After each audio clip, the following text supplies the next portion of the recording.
দ্বীপ থেকে ফিরতে ফিরতে রাত হয়ে গিয়েছে। রুমের সামনে আমাকে এগিয়ে দিয়ে উনি দুলাভাইয়ের সাথে দেখা করতে গেলেন। আমাদের আগে আপুরা চলে এসেছেন। যাওয়ার আগে পকেট থেকে ফোনটা বের করে আমার দিকে এগিয়ে দিলেন। স্বাভাবিক স্বরে বললেন, ফ্রেশ হয়ে একটু রেস্ট কর, আমি আসছি। আর যে কোনো প্রয়োজন লাগলে আরিফার নাম্বারে ফোন দিও। কথাগুলো বলে গট গট করে উনি চলে গেলেন। শরীরটা খুবই খারাপ লাগছে আমার। পা ব্যথা, মাথা ঝিম ঝিম করছে প্রচুর। তখন সমুদ্রের পানিতে অনেকটাই ভিজে গিয়েছিলাম। নির্ঘাত রাতে জ্বর-টর বেঁধে ফেলতে পারি। কথাগুলো ভেবে দরজা খুলে ভেতরে ঢুকলাম। অন্ধকার ঘরে আলো জ্বালাতে, দেওয়ালে হাতড়িয়ে সুইচ অন করে সামনে তাকাতেই অবাক হয়ে গেলাম। পুরো ঘর একদম ফুল দিয়ে সাজানো গুছানো রয়েছে। বেডের উপর গোলাপ ফুলের পাপড়ি দিয়ে বড় একটা লাভের মাঝে আমাদের নামের প্রথম অক্ষর লেখা রয়েছে। সাথে দুটা প্যাকেট এবং একটা রেড ভেলভেটের কেকও রয়েছে। কেকের উপর লেখা রয়েছে হ্যাপি হানিমুন। আমি বিস্মিত চোখে চেয়ে চেয়ে দেখছি সব। কে এইসব করল ভেবে যাচ্ছি। উনি তো এসে থেকে আমার সাথে ছিলেন। তাহলে নিশ্চয় আপু দুলাভাই করেছে। এই জন্যে আগে ভাগে চলে এসেছেন দ্বীপ থেকে উনারা। কথাগুলো ভাবতে ভাবতে প্যাকেটগুলো হাতে নিলাম। একটা প্যাকেট খুলে দেখলাম হালকা গোলাপি রঙের সফট জর্জেট শাড়ি রয়েছে, সাথে ব্যাকলেস ডিজাইনার ব্লাউজ। আর অপরটায় উনার জন্য শুভ্র রঙের একটা পাগাবি। সাথে একটা চিরকুটও দেখতে পেলাম। তাতে গোটা গোটা অক্ষরে লেখা রয়েছে, আমাদের পক্ষ থেকে ছোট্ট কিছু গিফট ভাইয়া। তুই কিন্তু একদম রেগে যাবি না, নইলে সকাল সকাল তল্পিতল্পা গুটিয়ে পালিয়ে যাব এখান থেকে। সকালে উঠে আর নাগাল পাবি না আর আমাদের। চিরকুটটা পড়ে হেসে দিলাম। ভাই বোনের সম্পর্কের গভীরতা সত্যিই অপরিসীম। হঠাৎ ভাইয়ার কথা মনে পড়ে গেল আমার। ব্যাগটা টেবিলের উপর রাখতেই দরজা কেউ নক করল। গুটি গুটি পায়ে এগিয়ে দরজা খুলে দিলাম। উনি আমাকে দেখে ভ্রু কুঁচকে বিস্মিত কণ্ঠে জিজ্ঞেস করল, এখনো এই অবস্থায় কেন তুমি? কি করছি? কথাগুলো বলতে বলতে রুমে প্রবেশ করেই কথা বন্ধ হয়ে গেল। আমি দরজা লাগিয়ে উনার পাশে আসতেই উনি গম্ভীর কণ্ঠে বললেন, নিশ্চয় আরিফার কাজ এগুলো। আমি মাথার হেজাব খুলে বোরখা খুলতে খুলতে ছোট করে বললাম। উনি এবার প্যাকেটগুলো হাতে নিলেন। সব কিছু দেখে চিরকুটটা পড়তে লাগলেন। এই দিকে আমি বোরখা খুলে চুলগুলো মেলে দিলাম। ল্যাগেজ থেকে কাপড় বের করার উদ্দেশ্যে এগুতেই ভুবন ভোলানোর হাসি কর্ণপাত হল সহসা। চট করে মানুষটার দিকে তাকালাম। উনি হাসির মাত্রা মৃদু করে ধপ করে বিছানায় বসে পড়লেন। হাস্যোজ্জ্বল মুখটা নিয়ে রসিকতার স্বরে আমার দিকে তাকিয়ে বললেন, কি বলো? আরিফাকে একটু ভরকে দিই, দেখি কিভাবে তল্পিতল্পা গুটিয়ে পালিয়ে যায়। উনার কথায় কাপড় হাতে নিয়ে ওয়াশরুমের উদ্দেশ্যে যেতে যেতে একটু জোর গলায় বললাম, কোনো দরকার নেই। ভালোবেসে আপনাকে খুশি করতে চেয়েছে আপু, তার বিনিময়ে ভরকে দিবেন কেন? ওদের তো কিছু গিফট করা উচিত আপনার। কথাগুলো বলে ওয়াশরুমের দরজা খুলতেই উনি দুষ্টুমি হেসে বললেন,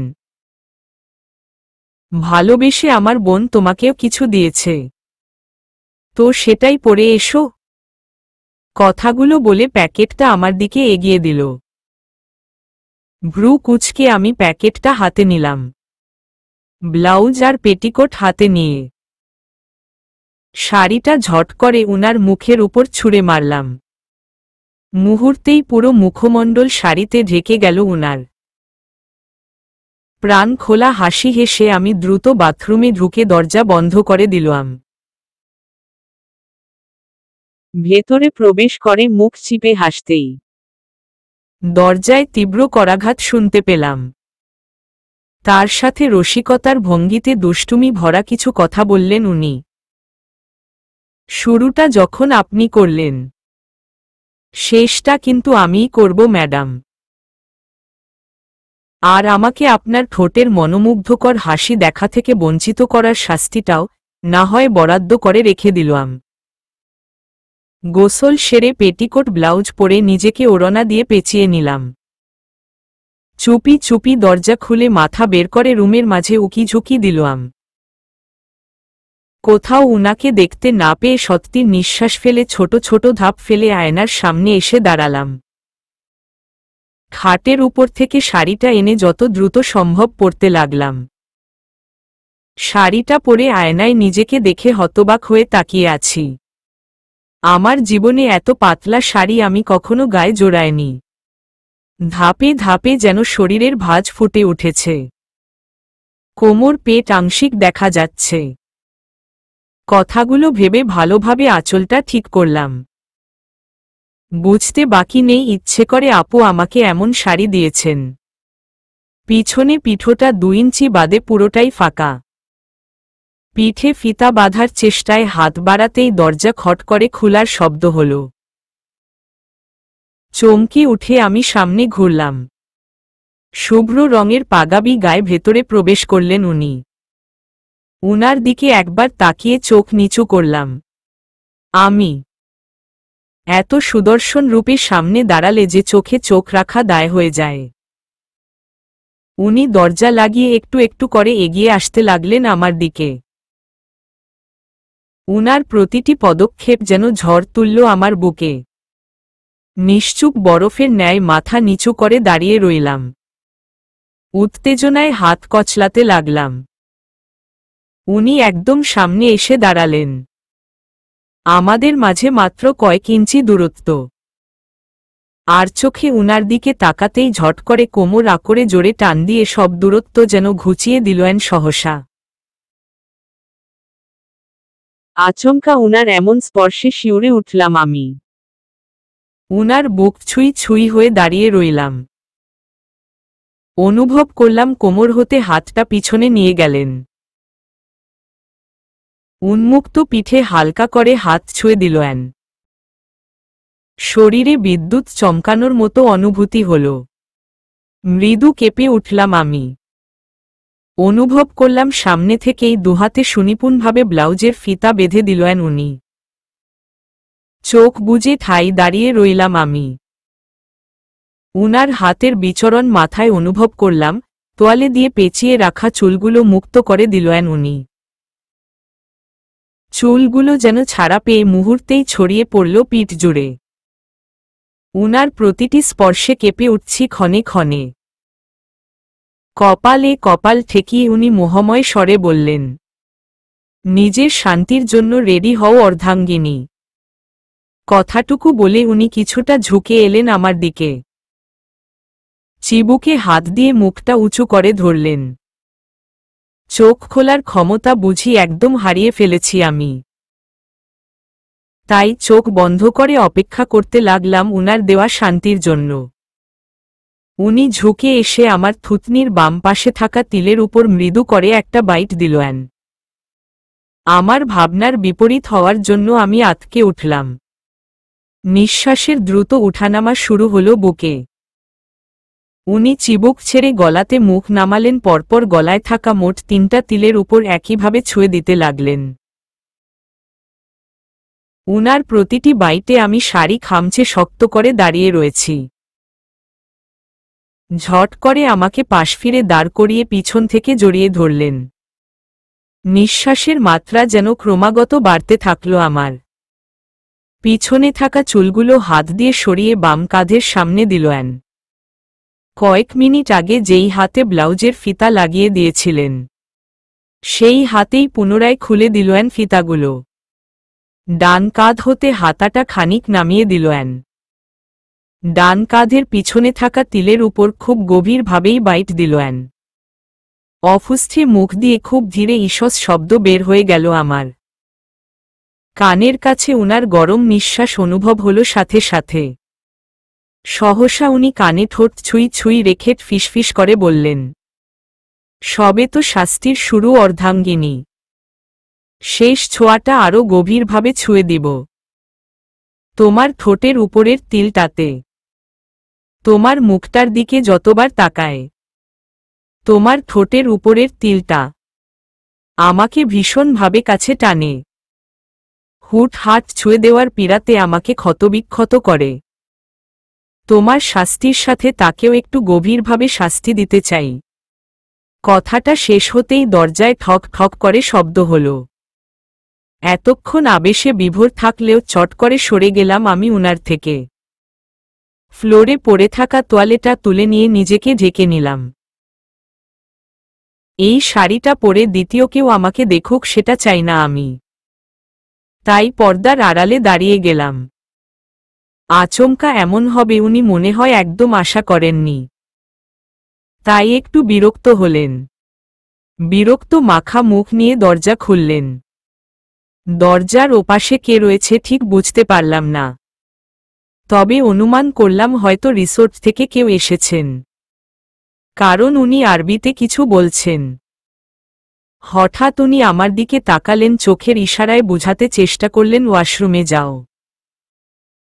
উনার কথায় মূল উদ্দেশ্য বুঝতে না পারলেও বাধ্য মেয়ের মতো ওয়াশরুমের ভেতর ঢুকে পড়লাম। আয়নায় নিজের দিকে তাকাতেও লজ্জা হচ্ছে খুব। তবুও নিজেকে এলোমেলো থেকে ঠিকঠাক করলাম। টাওয়েল দিয়ে চুলগুলো মুছে নিতে লাগলাম। হঠাৎ দরজার টোকা দিলেন উনি। গম্ভীর গলায় বললেন, বেরিয়ে এসো। উনার কথা কর্ণপাত হতেই বেরিয়ে এলাম। ঘরে এসে লক্ষ্য করলাম রাতের খাবার দিয়ে গিয়েছে রুমে। আমি চুলগুলো হাত দিয়ে খোপা করে নিলাম। উনি ডিভানে বসে ফোনে সময় কাটাচ্ছেন। মুখ দেখে মনে হচ্ছে খানিকটা রেগেও আছেন, তবে রাগটা ঠিক কার উপর বুঝে উঠতে পারলাম না। কেন জানি না উনাকে এইভাবে দেখতে খুবই আকর্ষণীয় লাগছে। মুখ টিপে মৃদু হাসলাম। খুব করে ইচ্ছে হচ্ছে উনাকে ঘাটিয়ে দেওয়ার। তাই গুটি গুটি পায়ে ডিভানের সামনে গিয়ে দাঁড়ালাম। ইনোসেন্ট ফেস নিয়ে শান্ত কণ্ঠে বললাম, কে এসেছিল? উনি ফোনে চোখ রেখে গম্ভীর স্বরেই বললেন, তোমার আদরের ননদ আর দরদ রাখার জায়গা পায় না। একদম ঘরের মধ্যে খাবার পৌঁছে দিয়েছে। যাও, খেয়ে নাও। এই প্রথম উনাকে এমন রূপে দেখে খুবই হাসি পাচ্ছিল আমার। তবে হাসলে যদি উনি রেগে যায়, তাই হাসি দমিয়ে উনার পাশে গা ঘেঁষে বসলাম। শান্ত কণ্ঠে বললাম, শোনেন না, ক্ষুধা পেয়েছে, খাবো, চলুন।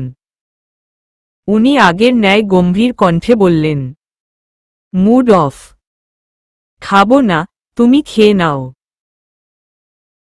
উনার কথার প্রত্যুত্তরে মজা নেওয়ার জন্য না বোঝার ভান করে আনাড়ি গলায় বললাম, হঠাৎ মুড অফ কেন? কিছুক্ষণ আগেই তো। কথাটা শেষ না করতেই তীক্ষ্ণ দৃষ্টিতে উনি তাকালেন আমার দিকে। ভ্রু কুঁচকে তাকিয়ে গম্ভীরতা হালকা কমিয়ে বললেন, মজা নিচ্ছ right? Okay fine. So you are ready baby. কথাগুলো বলে কেমন ডেভিল মার্কা হাসি দিলেন উনি।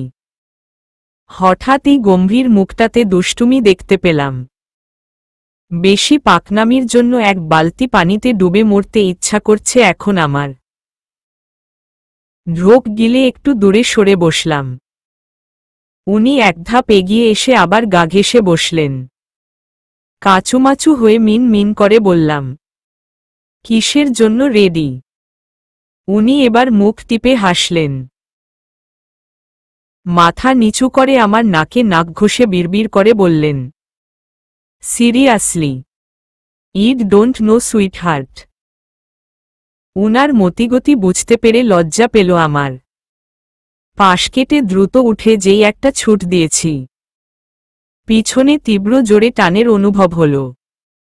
পট করে ব্লাউজের ফিতাটা ছিঁড়ে যাওয়ার আওয়াজ কানে এলো। বুঝতে বাকি নেই আজ আমি শেষ। আল আরাফ ওয়াহিদের হাতে পুরোপুরি নিঃশেষ হয়ে যাওয়ার সময় ঘনিয়ে এসেছে। শাস্তি নামক ভালোবাসার সাগরে আজ আমাকে ডুবিয়েই ছাড়বে। ভাবনার মাঝে পেটে উনার হাতের বিচরণ অনুভব হল। পেছনে থেকে জড়িয়ে গলায় মুখ ডুবিয়ে দিলেন উনি। মোহময় গলায় বলে উঠলেন, আমি বারবার, বহুবার, বারংবার শুধু তোমাকে চাই, তোমার গায়ের গন্ধে মিশে থাকতে চাই, তোমার ওই ঠোঁটের উপরের তিলটাতে খুব গভীরভাবে ছুঁয়ে দিতে চাই। একবার, বারবার, বহুবার। সুন্দর সময়গুলো একটু তাড়াতাড়িই যেন শেষ হয়ে যায়। যেখানে কষ্টকর একটা রাত কাটাতে বছর খানেক সময় অনুভব হয়, সেখানে সুখকর দিনগুলো খুব তাড়াতাড়ি যেন পেরিয়ে যায়। দেখতে দেখতে কখন যে এতগুলো দিন পেরিয়ে গেল বুঝতেই পারলাম না। দিন যত পেরিয়ে যাচ্ছে, বুকের মধ্যে বিচ্ছেদের যন্ত্রণা যেন মাথা চাড়া দিয়ে উঠছে। তবুও নিজেকে স্বাভাবিক রাখার সর্বোচ্চ চেষ্টা আমি করছি।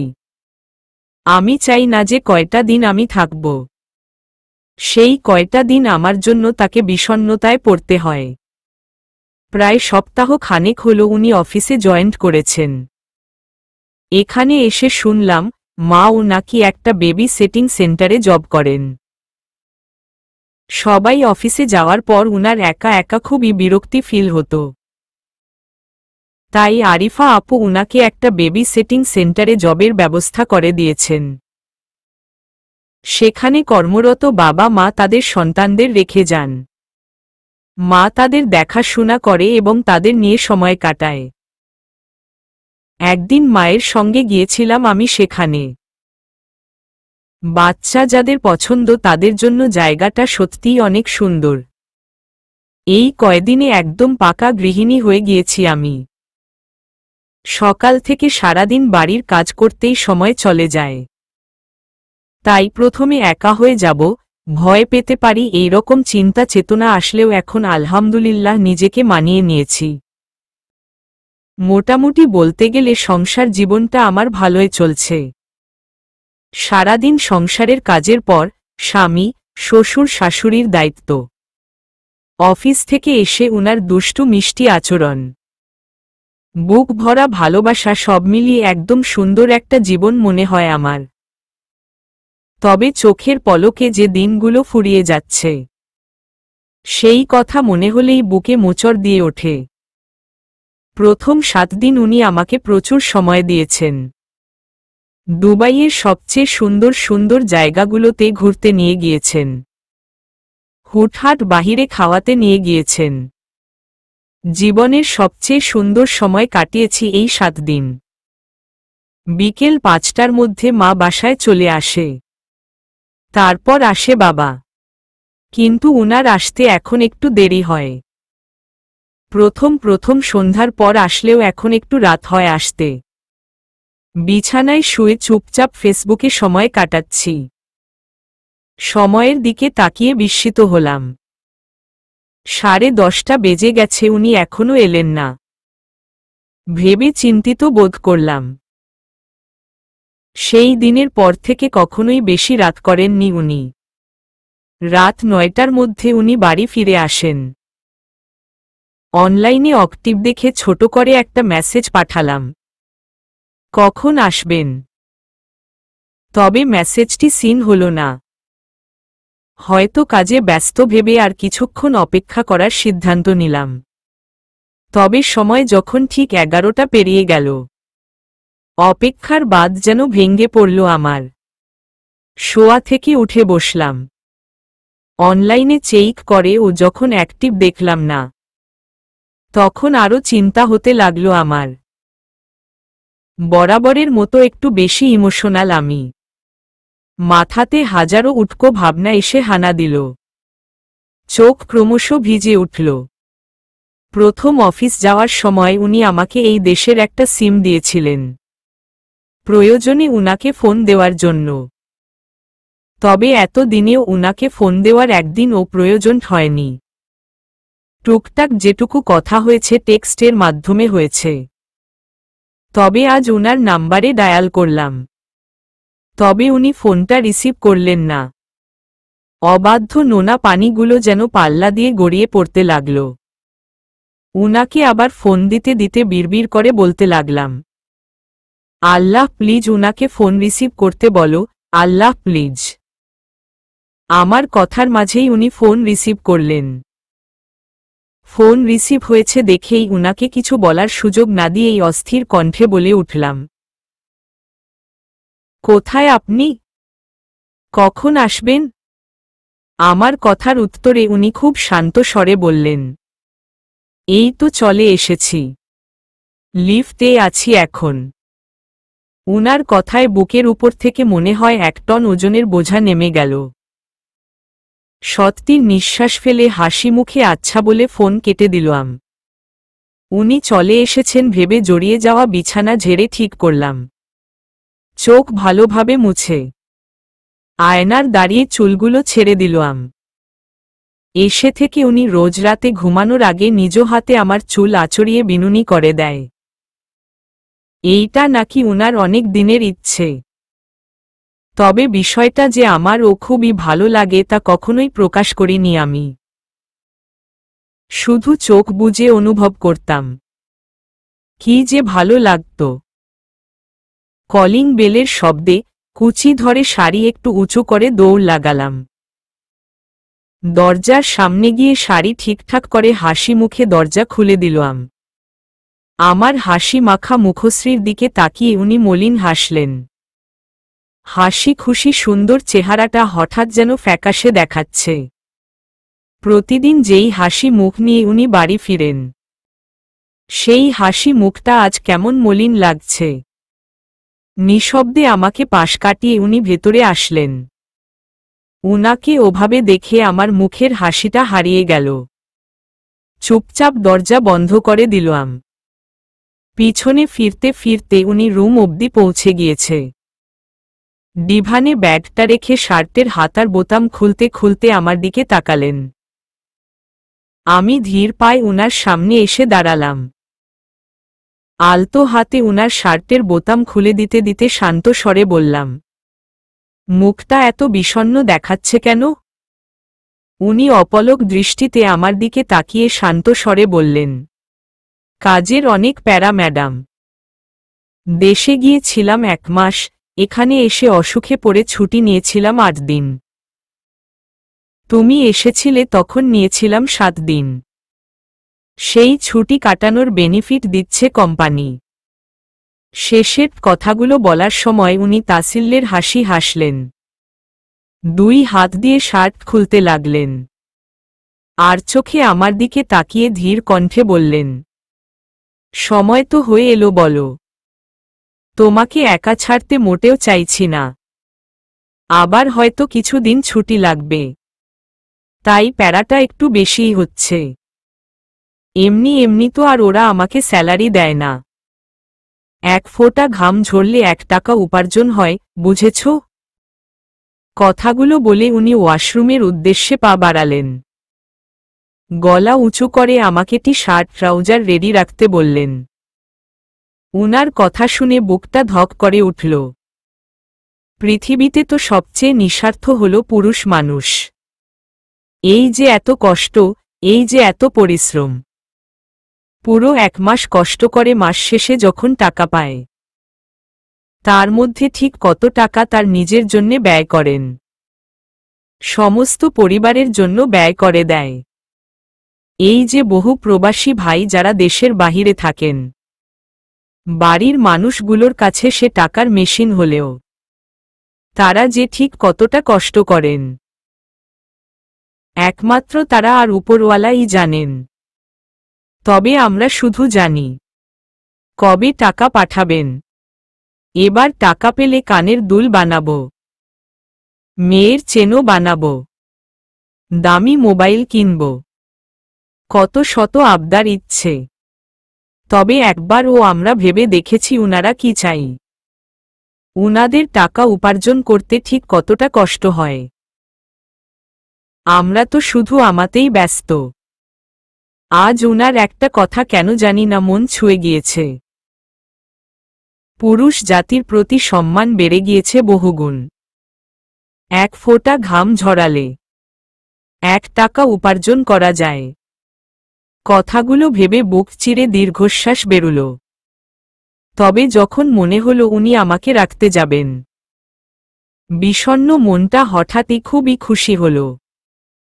বিছানার উপর উনার কাপড় রেডি করে খাবার নিয়ে আসার উদ্দেশ্যে বেরিয়ে পড়লাম। আজ উনাকে নিজের হাতে খাইয়ে দিব। উনার ক্লান্তি হয়তো কিছুটা লাঘব হবে। হয়তো উনার মলিন হাসি প্রকৃত হাসিতে রূপান্তরিত হবে।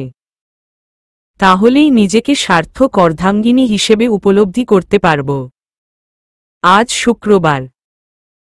বাড়িতে বাবা মা থাকলেও উনি নেই।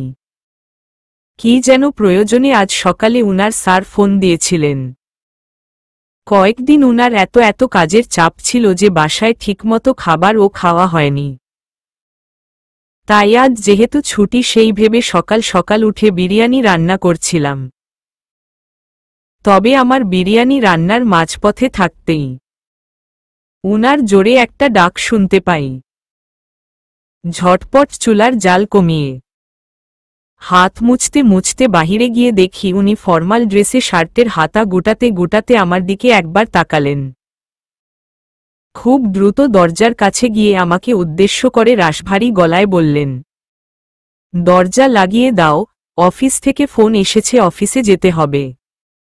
অফিসে যেতে হবে শুনেই মনটা বিষণ্ণতায় ভরে গেল। মুখ ফুটে বলতে চাইলাম কিছু, তবে তার আগেই উনি দৃষ্টির বাহিরে চলে গেলেন।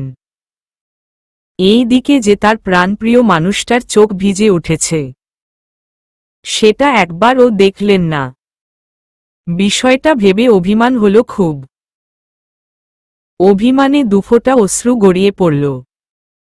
চুপচাপ দরজা লাগিয়ে রান্নাঘরের উদ্দেশ্যে যেতে লাগলাম। বিগত 8 দিন যাবৎ বাড়িতে সর্বনিম্ন 8 ঘন্টা কাটিয়েছেন উনি। এই 8 ঘন্টার মধ্যে হয়তো আমাকে ঘড়ি ধরে মাত্র 2-1 মিনিট দিয়েছেন। যদিও আমরা একই বিছানায় ঘুমাই, তবুও এক বিছানায় শোয়া আর আলাদাভাবে আমাকে সময় দেওয়া দুটোই আমার কাছে আলাদা। আগে যদি জানতাম আমাকে রাখতে যাওয়ার জন্য উনি আমাকে এভাবে দূরে সরিয়ে রাখবেন, তাহলে কখনোই চাইতাম না আমি এই দূরত্ব। বিষয়গুলো ভেবে ভেবে এই 8 দিন অনেকটাই বিধ্বস্ত হয়ে গেছি আমি। অফুরন্ত ভালোবাসা যদি হুট করে কমে যায়, তাহলে জানি না কার কেমন অনুভূতি হয়। তবে আমার কেন জানি দম বন্ধ লাগে। হুটহাট কান্না করে ফেলি। কাজ শেষে উনি রাতে এসে যখন ধপ করে আমার পাশে শুয়ে পড়ে, পেটের ভেতর হাত জড়িয়ে শক্ত করে জড়িয়ে ধরে, সেই জড়িয়ে ধরার মাঝে কোনো আবেশ বা অনুভূতি দেখতে পাই না। দেখতে পাই শুধু ক্লান্তি। যেই মানুষটা একবার তাকিয়ে আমার সবটা বুঝে ফেলতে পারে। বিগত কয়েকদিন যে রোজ রাতে নির্ঘুম অশ্রু ঝরায় সেই খবরটাও উনি রাখে না। নিজের মনের মধ্যে কথাগুলো আওড়াতে আওড়াতে আজ স্বইচ্ছেতে একটা বিশাল কাজ করে ফেলেছি। একা একা বেকনিতে এসে দাঁড়িয়েছি। দূর আকাশে সূর্য অস্ত গেছে মাত্র। তার মধ্যেই পুরো শহর জমকালো আলোতে মুখরিত। মৃদু ভয়ে বুকটা কেঁপে কেঁপে উঠছে। পায়ের হালকা কম্পন ও অনুভব করছি। তবে কেন জানি আগের মতো এতটাও ভয় হচ্ছে না। হৃদয় ক্ষত হলে যন্ত্রণা অনুভব হয়। সেই যন্ত্রণা হঠাৎই মানুষকে কঠিন হিসেবে গড়ে তোলে। হয়তো আমিও কঠিন হয়ে যাচ্ছি। কথাগুলো ভাবতে ভাবতে বেলকনির চেয়ারে বসলাম। হাঁটু ভাঁজ করে উপরে তুলে দুহাতে জড়িয়ে তাতে গাল ঠেকিয়ে দূর আকাশে দিকে চেয়ে আছি। মনের মধ্যে হাজারো ভাবনা ছুটোছুটি শুরু করে দিয়েছে। শুনেছিলাম সময়ের সাথে সাথে মানুষ বদলে যায়। উনি কি বদলে গেছেন, নাকি শুধুই ব্যস্ততা? তবে রোজ রাতে যে আমাকে বুকে আষ্টে পিষ্টে জড়িয়ে ঘুমায়, 1 সেকেন্ডের জন্য হাতটা ছাড়ে না। তবে কি সব আগের মতোই আছে, নাকি আমি একটু বেশি ভাবছি? তবে আমার ভাবনাগুলো কি যুক্তিসম্মত নয়? নাকি এটাই জীবন, এটাই বাস্তবতা, যেইটা প্রত্যেকটা মানুষের জন্য বিদ্যমান? শত শত ভাবনায় সব যেন জড়িয়ে যাচ্ছে। মাথায় তীব্র যন্ত্রণা ও শুরু হয়ে গেছে। হঠাৎ এতদিন পর আজ কেন জানি না হঠাৎ শুভ্র কথা মনে পড়ল। পুরনো স্মৃতিগুলো মাথা চেড়ে উঠল। দুচোখ না চাইতেন ভিজে যাচ্ছে। গাল বেয়ে টুপটাপ পানি পড়তে লাগল। আর তো মাত্র কয়টা দিন, তারপর চলে যাব আমি। উনি কেন এই দূরত্ব রাখছেন? এই দূরত্ব যে আমার একদম সহ্য হচ্ছে না। কথাগুলো ভেবে নীরবে অশ্রু বিসর্জন দিতেই কানে ভরাট গলার ডাক ভেসে আসল, নিরুপমা, নিরুপমা। ডাকটা কানে এলেও চুপ করে পড়ে রইলাম। মনের ভুল মনে হচ্ছে আমার। উনি তো রাত 12টার আগে আর বাড়িতেই ফিরে না। ভাবনার মাঝে টেবার স্বরটা যেন উচ্চ হল। তবে এইবার এক ডাকেই ঝট করে উঠে দাঁড়ালাম। আঁচল দিয়ে চোখ মুছে ঘরের ভেতর ছুটে গেলাম। ঘরের দরজার কাছে গিয়ে যেন পা আটকে গেল। মেঝের দিকে বিধ্বস্ত চেহারায় তাকিয়ে উনি খাটের উপর বসে রয়েছেন। এতদিনে এতটা ক্লান্ত আর বিধ্বস্ত উনাকে কখনো দেখিনি। উনার চেহারায় দিকে তাকিয়ে বুকটা কেমন মোচড় দিয়ে উঠল। গুটি গুটি পায়ে উনার দিয়ে বিস্মিত চাহনিতে এগিয়ে গেলাম। চুপচাপ উনার পাশে বসলাম। উনার কোনো ভাবান্তর দেখলাম না। খুব ইচ্ছে হলো উনার কাঁধে মাথা রাখার। তাই নিশ্চুপ উনার কাঁধে মাথা রাখলাম। অনুভব হলো কতদিন এভাবে বসিনি, কতদিন এই কাঁধে মাথা রাখিনি। কেন জানি না কাঁধে মাথা রাখতেই ফুপিয়ে কান্না চলে এলো। শত চেষ্টাও কান্না দাবিয়ে রাখতে পারলাম না। উনার দৃষ্টি এখনো মেঝেতে নিক্ষিপ্ত। মেঝের দিকে তাকিয়েই উনি বিধ্বস্ত কণ্ঠস্বর নিয়ে বললেন, আচ্ছা নিরুপমা, যদি আমি আর তুমি সাপাহার গিয়ে দাদুর আমলের মাটির বাড়িতে, দাদুর রেখে যাওয়া কিছু জমিতে ফসল করে ছোট একটা সংসার পাতি, তুমি কি তাতে সম্মতি দিবে? আমি উনার কথার এত মানে বুঝার চেষ্টা করলাম না। শুধু শান্ত কণ্ঠে মিনমিনে গলায় বললাম, আপনার সাথে মরতেও রাজি। হঠাৎ উনি মলিন হেসে উনার কাঁধে এলিয়ে দেওয়া আমার মাথায় সাথে মাথা ঠেকালেন। হাতটা খুব সুনিপুণভাবে পাশ করে আমাকে জড়িয়ে ধরলেন। কাঁধে এলিয়ে দেওয়া মাথা উনার বুকে উপর পড়ল। উনার হৃদয় স্পদন যেন আজ একটু অস্বাভাবিক লাগছে। সবে মুখ ফুটে বলতে যাব, কি হয়েছে আপনার? তার আগেই উনি আমার মাথায় হাত বুলাতে বুলাতে বললেন, যদি বলি গ্রোয়ামে গেলে তোমাকে কষ্ট করতে হবে। এই যে এত শত বিলাসিতাময় জীবন, কত শত সুবিধা, সেই সুবিধা তো নাও থাকতে পারে। আমি উনার বুকে লেপ্টে থেকেই শান্ত কণ্ঠে বললাম, শত শত বিলাসিতা, শত শত সুবিধা নাই বা থাকুক, শুধু রোজ সন্ধ্যায় এই বুকটা চাই, খুব গভীরভাবে এই আলিঙ্গন চাই। এই শহরের হুটহাট আলিঙ্গনের চেয়ে আমার বিলাসিতাহীন জীবনে প্রতিনিয়ত আলিঙ্গনই শ্রেয়। কথাগুলো বলতেই কেমন গলা ভার হয়ে গেল আমার। আমার কথায় উনি মুচকি হাসলেন। বিছানায় পা উঠিয়ে ক্লান্ত দেহটা বিছানায় এলিয়ে দিল। এত কিছুতেও আমি জোকের মতো উনার বুকে আটকে আছি। যেন মাথা তুললেই উনি হারিয়ে যাবেন। কিছুক্ষণ চুপচাপ নীরবতা চলল আমাদের মাঝে। উনার বুকে মাথা রেখে আবেশে আমি চোখ বন্ধ করে শুয়ে আছি। উনি খুব আলতোভাবে চুলের ফাঁকে ফাঁকে আঙ্গুল ছুঁয়ে দিচ্ছেন। হঠাৎ সাধারণ স্বরে বললেন, শুনেছি অভাব দেখা দিল ভালোবাসা জানালা দিয়ে পালায়। উনার কথায় উনার বুকে থুতনি ঠেস দিয়ে চোখ তুলে তাকালাম উনার মুখের দিকে। উনার মুখে মলিন মুচকি হাসি লেগে আছে। আমি উনার চোখের দিকে তাকিয়ে শান্ত স্বরে বললাম, আমরা না হয় এই ধারণাটা মিথ্যে প্রমাণ করব। আমি না হয় এর বিপরীতে সবাইকে বলবো। স্ত্রীকে চেনা যায় স্বামীর দারিদ্রতায়। উনি আমার কথায় আমার মুখটা আজলা ভরে উঁচু করে উনার মুখের সামনে আনলেন। পরপর কপালে, দুচোখের পাতায়, গালে গাঢ় চুম্বন করলেন। ঝট করে আমাকে উনার পাশে শুয়ে দিলেন। শরীরের অর্ধেক ভার আমার শরীরের উপর এলিয়ে দিয়ে বুকে মাথা রাখলেন। বুক চিরে গাঢ় এক দীর্ঘশ্বাস ফেলে শান্ত স্বরে বললেন, আর পরিবার? পরিবার তো আমাকে প্রতিষ্ঠিত দেখে বিয়ে দিয়েছে। তোমার হাজবেন্ড একজন সফটওয়্যার ইঞ্জিনিয়ার। হুট করে চাকরি ছেড়ে গ্রামে এসে চাষাবাদ করতে লাগলে। তোমার পরিবার বা তুমি লজ্জিত বোধ করবে না তো? আমি উনার কথায় মৃদু হাসলাম, উনার মাথায় বিলি কেটে দিতে দিতে সাধারণ স্বরে বললাম, কারো কিছু বলাতে আমার কিছু এসে যায় না। আমার কথা কার সহরস্য ও কার নয়ে কার। উনি মাথাটা উঁচু করে আমার দিকে তাকালেন। থুতনির তিলে টুপ করে একটু ঠোঁট ছুঁয়ে দিলেন।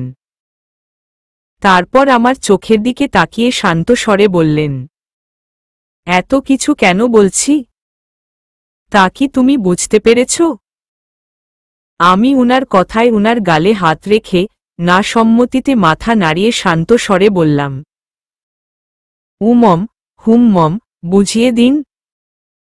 উনি উনার গালে রাখা আমার হাতটা ধরলেন। গাঢ় করে হাতে ঠোঁট ছুঁয়ে দিয়ে স্বভাবসুলভ ভঙ্গিতে বললেন, এই যে 8 দিন যাবৎ তোমার চাপা কান্না, এই যে এত দিন তোমাকে কষ্ট দেওয়া, এগুলো আমাকে ভেতর ভেতর শেষ করে দিচ্ছে। তোমাকে রাখতে যাওয়ার ছোট্ট বাসনা আমাকে বিগত কতদিন তোমার থেকে আলাদা করে রেখেছে তুমি তো দেখছ। শুনেছিলাম সুখে থাকতে গেলে টাকার প্রয়োজন। তাই টাকার পিছনে ছুটতে গিয়ে বুঝতে পারলাম, একদিকে দুই সুখ কখনোই খুঁজতে নেই। সুখ তো আসেই না, সাথে জাতাকলে পিষে জীবনটা ছন্নছাড়া হয়ে যায়। এইটুকু বলে উনি থামলেন, পুনরায় আমার বুকে মাথা রাখতে রাখতে শান্ত স্বরে বললেন, তাই এই কঠিন সিদ্ধান্ত নিয়েছি। হয়তো গ্রামে গিয়ে এত এত বিলাসবহুল জীবন পাব না, এত এত টাকাও উপার্জন করতে পারব না। তবুও দিন শেষে সকল ক্লান্তি কাটানোর জন্য তোমার শরীরের ঘ্রাণে নাক ডুবিয়ে রাখতে তো পারব। তুমি রান্না করলে পাশে বসে খেতে তো পারব। শীতের সকালে নদীর পাড়ে দুজনে হাত ধরে প্রকৃতি বিলাস তো হবে। জানি না আমার সিদ্ধান্ত কতটা কার্যকর বা যৌক্তিক, তবে আমার মতে এই ছোট্ট জীবনে এত এত কিছু না চেয়ে যার যেখানে শান্তি মিলে তার সেখানেই যাওয়া উচিত। একটু আবেগ আকরেও বাঁচা উচিত। বাস্তবতা তোমাকে কখনোই সুখে থাকতে দিবে না। মৃত্যু পর্যন্ত শুধু ছুটে নিয়ে বেড়াবে। কথাগুলো বলে উনি আলিঙ্গন গাঢ় করলেন। জোরে একটা নিঃশ্বাস ছাড়লেন। শক্তভাবে উনাকে আঁকড়ে ধরলাম। জোরে একটা নিঃশ্বাস ফেলে নিচু স্বরে বললাম, আপনার সিদ্ধান্তকে সম্মান জানিয়ে আপনার পাশে থাকতে চাই। ইহকাল, পরকাল, অনন্তকাল। আমার কথায় উনি মুখ তুলে তাকালেন। মোহময় দৃষ্টিতে তাকিয়ে আমার কপাল কপাল ঠেকালেন। উনার তীব্র নিঃশ্বাস আমার চোখে মুখে আছড়ে পড়ল। মাদকতা ভরা চাহনিতে ঘায়েল করতে উদ্যত হল। জোরে জোরে নিঃশ্বাস ফেলে চোখ বন্ধ করলাম। অনুভব করলাম উনার ঠোঁটের উষ্ণতা আমার ঠোঁটে গাঢ় থেকে গাঢ়তর হচ্ছে। ভালোবাসার অতৃপ্ত বাসনাগুলো মাথা চেড়ে উঠছে ক্রমশ। বহুদিন পিপাসিত পথিকের ন্যায় নিজের পিপাসা মেটাতে ব্যস্ত হয়ে পড়লেন উনি। এতদিন পর এত ভালোবাসা যেন ফুপিয়ে কান্নাতে রূপান্তরিত হল সহসা। হঠাৎ উনি চমকে তাকালেন আমার দিকে। জিজ্ঞাসু দৃষ্টিতে তাকিয়ে কিছু বলার আগে সজোরে ঝাপটে জড়িয়ে ধরলাম উনাকে। মুহূর্তে ডুকরে কেঁদে উঠলাম। উনি আমার গলায় মুখ গুজে আমাকে শক্ত করে জড়িয়ে ধরে কাঁপা কাঁপা গলায় বললেন, সরি, অনেক বেশি কষ্ট দিয়ে ফেলেছি তোমাকে। So sorry. সকাল থেকে বাড়িতে এক প্রকার ঝামেলা সৃষ্টি হয়েছে। খাবার টেবিলে বাবা ছেলের মধ্যে তুমুল তর্ক হওয়াতে বাবা এক প্রকার না খেয়েই অফিসে চলে গিয়েছেন। বাড়ির পরিবেশ যেহেতু ভালো নেই, সেহেতু মা আজ অফিস থেকে ছুটি নিয়ে বাড়িতেই আছেন। 1-2 ঘন্টার ভেতর আরিফা আপুরাও এসে পড়বেন হয়তো। সন্ধ্যায় বাড়িতে একটা জোরসোর বৈঠক বসবে নিশ্চিত। সকাল থেকে বাসায় কেউ ঠিকমতো খায়নি। মায়ের ঘরে গিয়ে মাকে জোর করে একটু খাইয়ে দিয়েছিলাম। তবে উনার সামনে যাওয়ার সাহস আমার হয়নি। এত শান্তশিষ্ট গম্ভীর স্বভাবের মানুষ যে এত রাগী হতে পারে তা উনাকে না দেখলে বুঝতেই পারতাম না। সকালে বাবার সাথে কথাকাটি হওয়ার এক পর্যায়ে যখন বাবা না খেয়ে চলে গেলেন, রাগে চোয়ালদয় যেন ফেটে পড়বে এমন অবস্থায় উনি দাঁড়িয়েছিলেন। মুঠো ভরে রাখা গ্লাসে রাগে বল প্রয়োগের ফলে গ্লাস ফেটে হাতে কাঁচ ফুটে রক্ত ঝরোঝরো করে পড়তে দেখে ছুটে গিয়েছিলাম উনার কাছে। যে মানুষ রক্ত দেখে ফিট হয়ে যায়, সেই মানুষ প্রিয় মানুষের কষ্ট দেখে যেন সাহস বেড়ে গিয়েছিল। দ্রুত উনার হাত দুহাতে ধরতেই উনি সজোরে হাত টান দিলেন। আমি বিস্মিত হয়ে চেয়ে রইলাম উনার দিকে। উনি ফেটে পড়া ক্রোধে শক্ত চোয়ালে একদম শান্ত এবং সাধারণ স্বরে কাটকাট গলায় বললেন, আমাকে একটু সময় দাও, আমাকে একটু একা ছেড়ে দাও, কারণ আমি ভুল করেও কোনো ভুল করতে চাইছি না। উনার কথাগুলো শান্ত হলেও তীক্ষ্ণ ছিল। কথাগুলো যেন খুব দ্রুত আমার মস্তিষ্কে বিচরণ করল। বুঝতে বাকি নেই এখন জোর করলে হিতে বিপরীত হবে। করুণ দৃষ্টিতে শুধু উনার মুখের পানে চেয়ে রইলাম। উনি রক্তচোখে আমার দিকে একবার তাকিয়ে হন হন করে ঘরের মধ্যে চলে গেলেন। বিষণ্ণ ভরা মনে শুধু চেয়ে রইলাম। দরজার সামনে প্রায় আধ ঘন্টা ধরে পায়চারি করছি। বুকের মধ্যে কেমন তোলপাড় শুরু হয়েছে। এতক্ষণ চুপ করে থাকলেও এখন আর পারছি না। উনার হাতে যে ভালোই আঘাত লেগেছে সেইটা খুব ভালোভাবেই উপলব্ধি করছি আমি। আর অনেকক্ষণ পেরিয়ে গেছে। এখনো যদি জায়গাটায় ট্রিটমেন্টের ব্যবস্থা না করা হয়, তবে ইনফেকশন হওয়ার সম্ভাবনা থাকতে পারে। কথাগুলো ভাবতে ভাবতে টেনশনে দ্রুত হাত কচলাতে শুরু করলাম। হঠাৎই ঘর থেকে উনার রাশভারী গলা শুনতে পেলাম। গম্ভীর স্বরে আমাকে উদ্দেশ্য করে বললেন, আর কতক্ষণ বাহিরে দাঁড়িয়ে থাকবে? আসো ভেতরে। উনার কথাগুলো কর্ণপাত হতেই দ্রুত ঘরে ঢুকে পড়লাম। উনাকে ডিভানে বসে দেখে সরাসরি উনার সামনে গিয়ে হাঁটু গেড়ে মেঝেতে বসলাম। ক্ষতবিক্ষত হাতটাতে রক্ত জমাট বেঁধে গেছে। খুব দ্রুত রান্নাঘরের উদ্দেশ্য দৌড় লাগালাম। আগে থেকেই পানি গরম করে রেখেছিলাম। গরম করে রাখা পানি একটা গামলাতে ঢেলে দ্রুত রুমে প্রবেশ করলাম। ড্রয়ার থেকে ফার্স্ট এইড বক্স বের করে পুনরায় উনার সামনে ফ্লোরে বসে পড়লাম। আমাকে অবাক করে দিয়ে উনি ও ফ্লোরে আমার মুখোমুখি হয়ে বসলেন। উনার হাতটা মৃদু গরম পানি দিয়ে সুনিপুণভাবে পরিষ্কার করে দিতে লাগলাম। উনি গলাটা অনেকটা স্বাভাবিক করে বললেন, এতদিন মুদ্রার এক পাট দেখেছিলে, এখন দ্বিতীয় পাট দেখে কি কষ্ট পেলে, নাকি অনুশোচনা হল?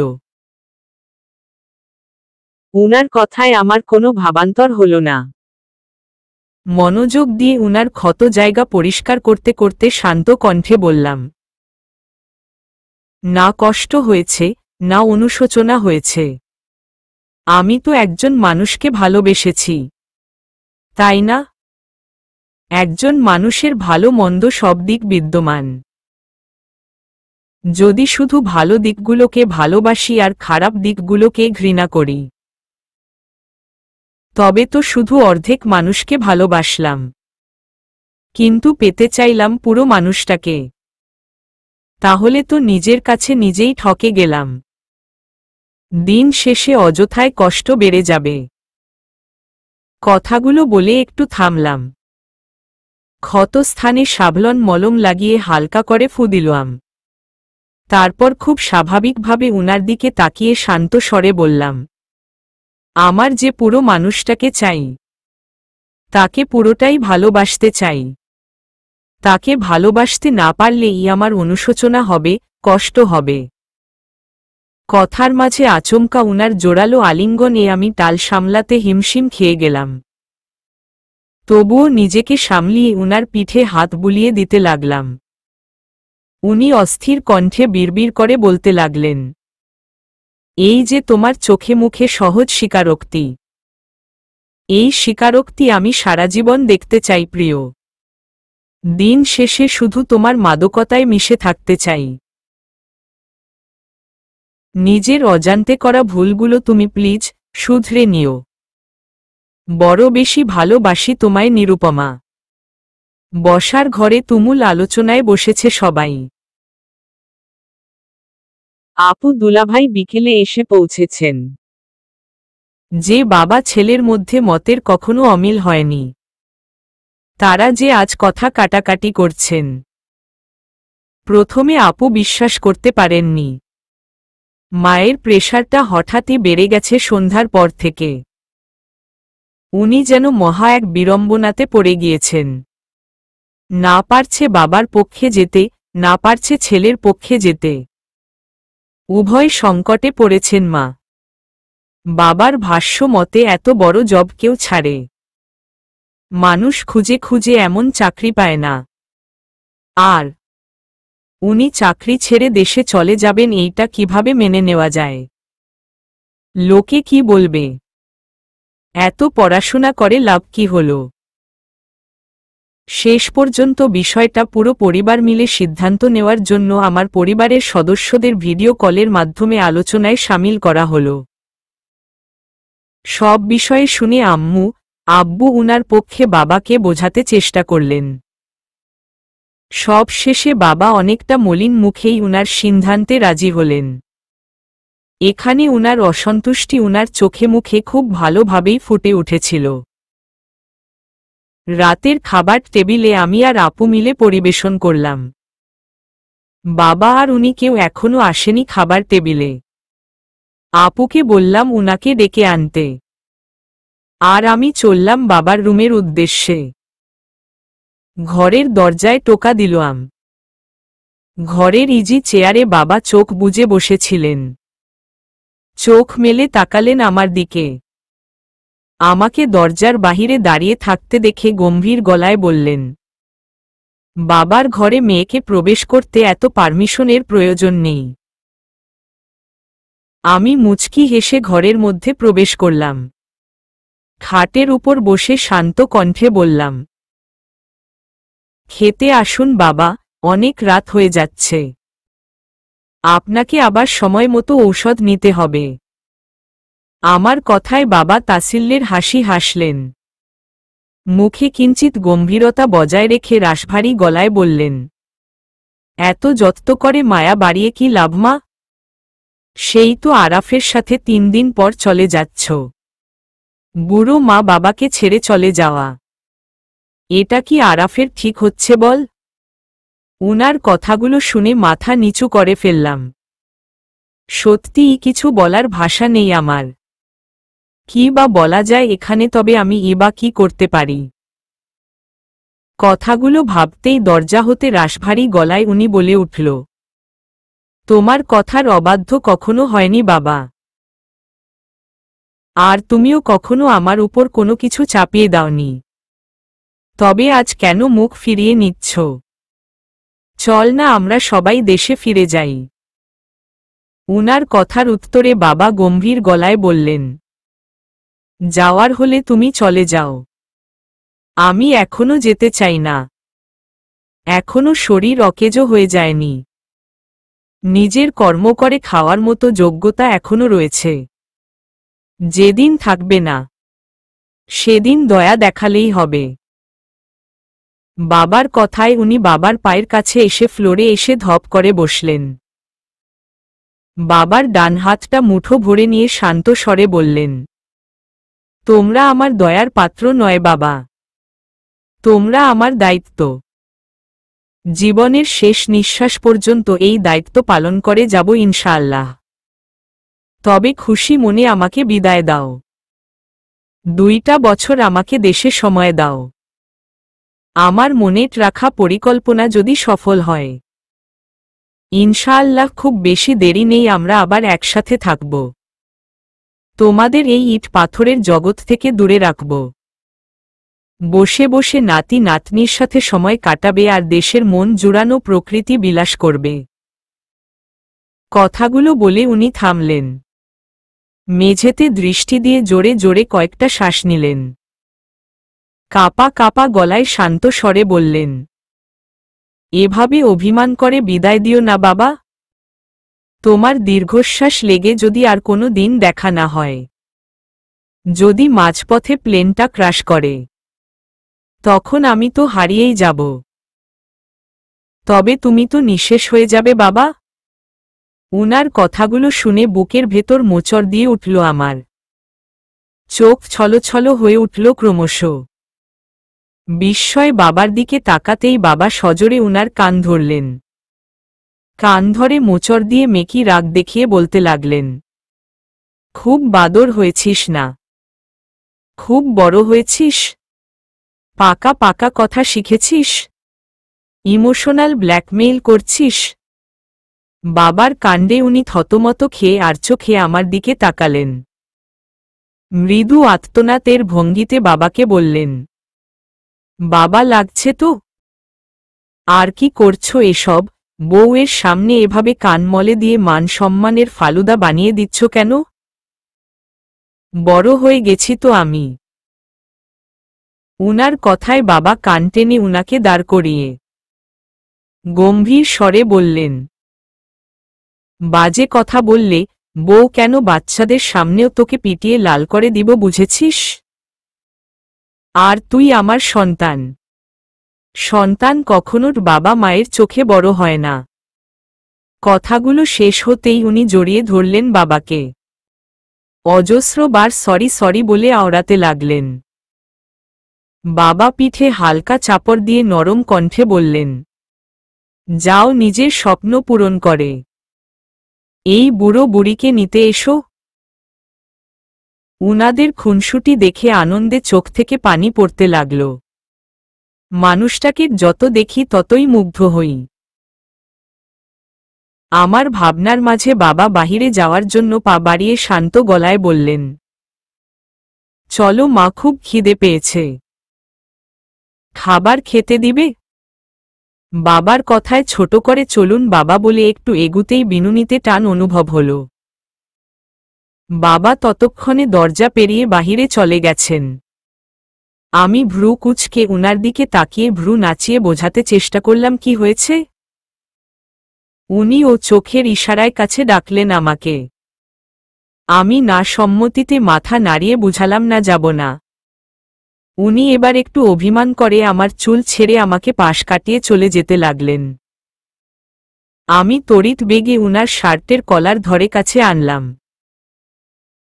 চোখে মুখে কিঞ্চিত রাগ দেখিয়ে উনাকে আরও কাছে আনলাম। হাত উঁচিয়ে অভিনয় করে বুঝাতে চেষ্টা করলাম, কাছে ডেকে এড়িয়ে যাওয়ার দ্বিতীয়বার চেষ্টা করলে খুন করে ফেলব মিস্টার। শেষের বাক্য বোঝাতে হাত দিয়ে গলাতে চাকু দিয়ে কেটে ফেলার মতো ভঙ্গিমা করলাম। আমার কাণ্ডে সশব্দে হেসে জড়িয়ে ধরলেন আমাকে। মাথায় চুমু এঁকে দিলেন সহসা। মাথা অসহনীয় যন্ত্রণায় যেন ফেটে পড়ার উপক্রম। আমার জীবনে 2 ঘন্টার বেশি কখনোই জার্নি করতে হয়নি। যেদিন দুবাই গিয়েছিলাম, রাজশাহী থেকে ঢাকা পৌঁছে আব্বুর বন্ধুর ওখানে সারাদিন রেস্ট নিয়ে তারপর আবার দুবাইয়ের উদ্দেশ্যে রওনা হয়েছিলাম। তাই দুবাই গিয়ে এতটাও কষ্ট অনুভব হয়নি, যেইটা আজ রাতের ফ্লাইটে দেশে ফিরে অনুভব করছি। রাতের ফ্লাইটে আমরা দেশে ফিরেছি। ভোর রাতে হজরত শাহজালাল আন্তর্জাতিক বিমানবন্দরে এসে পৌঁছায়। এয়ারপোর্টে কিছু সময় রেস্ট নিয়ে উনি বললেন একটা হোটেলে উঠব নাকি, রেস্ট নিয়ে রাতে অথবা কাল সকালে রাজশাহী যাব। তবে আমি একদম না করে দিয়েছি। মন মস্তিষ্ক শুধু বাড়ি ফেরার জন্য তাড়া দিচ্ছিল। তবে কল্পনাও করিনি টানা 12 ঘন্টার জার্নি আমাকে নাস্তানাবুদ করে ছাড়বে। মাঝপথে রাস্তা জ্যামে পড়ে বিকেলের বদলে সন্ধ্যার পর রাজশাহী এসে পৌঁছেছি। বাড়িতে এসে বিধ্বস্ত অবস্থায় সবার সাথে মৃদু আলিঙ্গন সেরে উনাকে রেখে সোজা রুমে চলে আসলাম। মাথা যন্ত্রণায় ফেটে পড়বে মনে হয়। প্লেনের ঝাঁকুনি, বাসের ঝাঁকুনি এখনো মস্তিষ্কে গেঁথে রয়েছে। এখনো অনুভব হচ্ছে আমি বাসেই বসে আছি। আলমারি খুলে বিয়ের আগের ব্যবহারকৃত টি-শার্ট আর প্লাজো বের করলাম। দ্রুত ওয়াশরুমের উদ্দেশ্যে পা বাড়ালাম। বাথরুমে ঝর্ণা ফুল স্পিডে ছেড়ে চোখ বুজে দাঁড়িয়ে রয়েছি। বৃষ্টির ফোঁটার মতো ঠান্ডা পানি মাথাতে ঝিরঝির করে পড়ছে। মাথার প্রতিটি চুলের গোড়ায় পানির শীতলতা অনুভব হতেই কেমন যেন শান্তি অনুভব হল। মাথা ব্যথাও অনেকটা কমে আসল। লম্বা একটা শাওয়ার নিয়ে আমি বাহিরে বেরিয়ে আসলাম। বিয়ের পর ফার্স্টটি শার্ট আর প্লাজো পরে উনার সামনে যেতে হবে ভেবে হালকা অস্বস্তি বোধ হল। তবে বিষয়টি এতটাও গুরুত্ব না দিয়ে গায়ে ওড়না চাদরের মতো জড়িয়ে নিলাম। মন চাইছে বিছানায় ধপ করে শুয়ে পড়তে। তবে পেটে কিছু পড়া দরকার। খুবই ক্ষুধা পেয়েছে, পুরো রাস্তা একদম না খাওয়া আমি।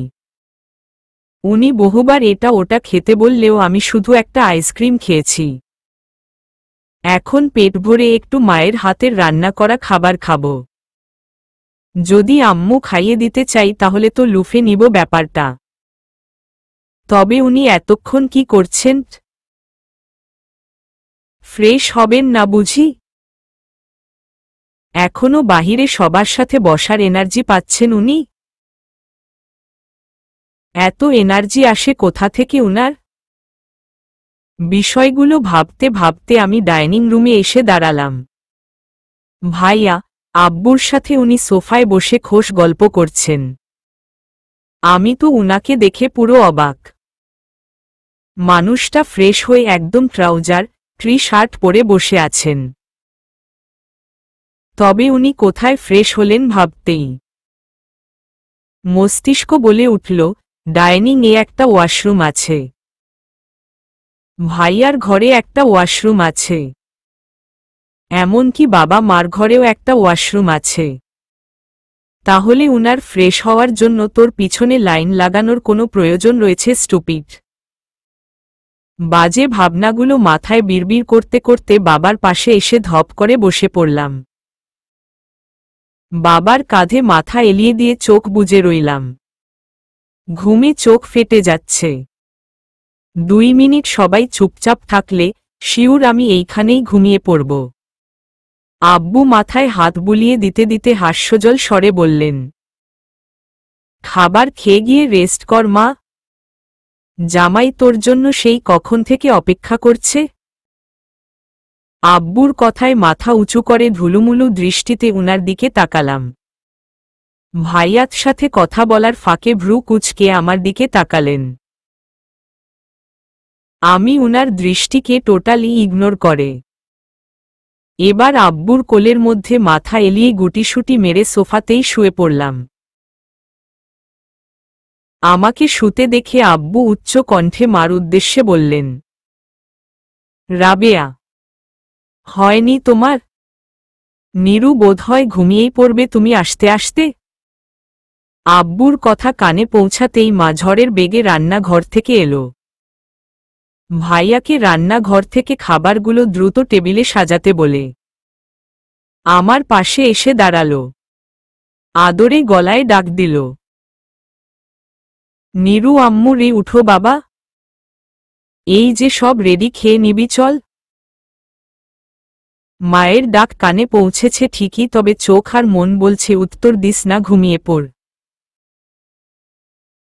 তবুও মনের বিরুদ্ধে গিয়ে উঠে বসলাম। আবদারের স্বরে মিনমিন করে বললাম, খাইয়ে দাও তো আম্মু। আম্মু আমার কথায় দ্রুত ডাইনিং টেবিলে গিয়ে উনার উদ্দেশ্যে শান্ত স্বরে বললেন, আরাফ এসো বাবা, বসো, খেয়ে ঘরে গিয়ে রেস্ট নিবে। আম্মুর কথায় উনি আব্বু ভাইয়াকে খাবার জন্য বলে চেয়ার টেনে বসলেন। ভাইয়া বাবা ও যে যার মতো বসে পড়লেন খাবার খেতে। আম্মু আবার আমাকে তাড়া দিয়ে বললেন, নীরু, মারে জলদি আয় বাবা, আরাফ অপেক্ষা করছে, কাল সকালে খাইয়ে দিবনি। আম্মুর কথায় বিরক্তিতে চ শব্দ উচ্চারণ করে উঠলাম।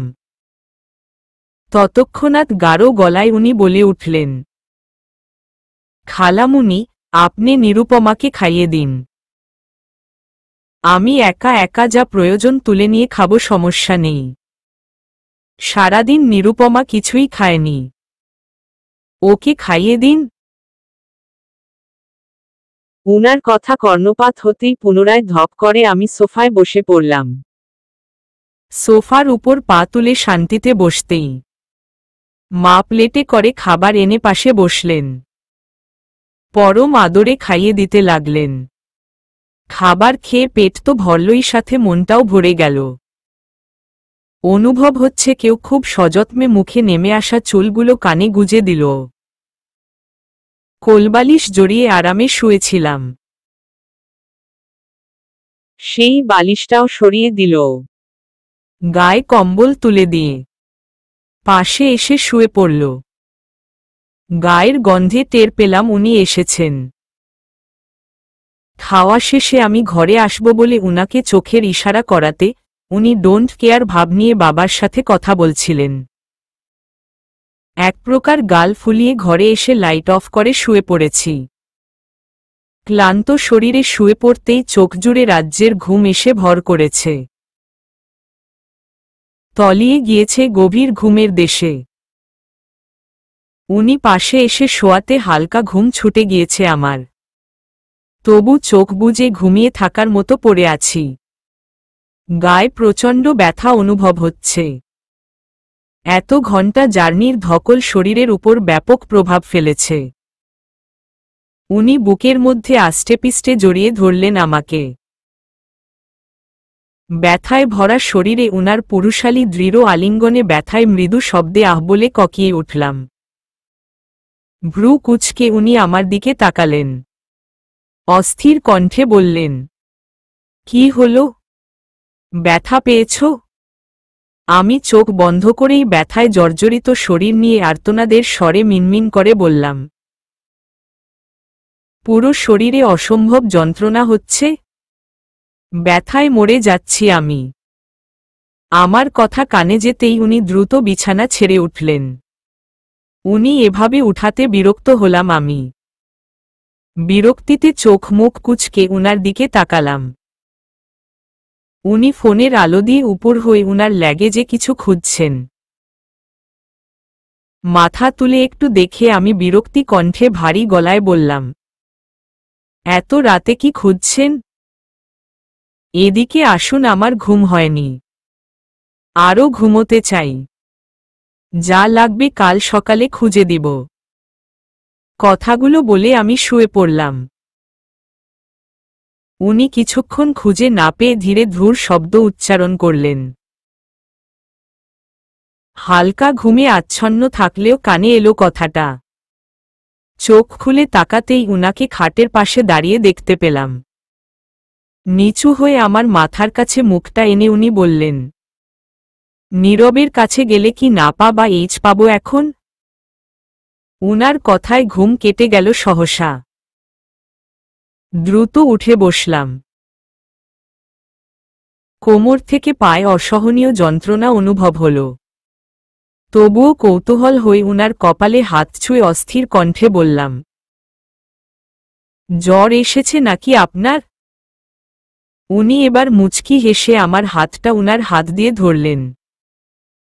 আলতোভাবে হাতে ঠোঁট ছুঁয়ে দিয়ে গাঢ় স্বরে বললেন, তোমার শরীরে ব্যথা অনুভব হচ্ছে, তাই বলছিলাম। উনার কথায় ধপ করে বালিশে মাথা এলিয়ে দিলাম। আমার যেই হাত উনি ধরে রয়েছেন, সেই হাতেই উনাকে জোরে টান দিলাম। উনি আমার পাশে বসলেন।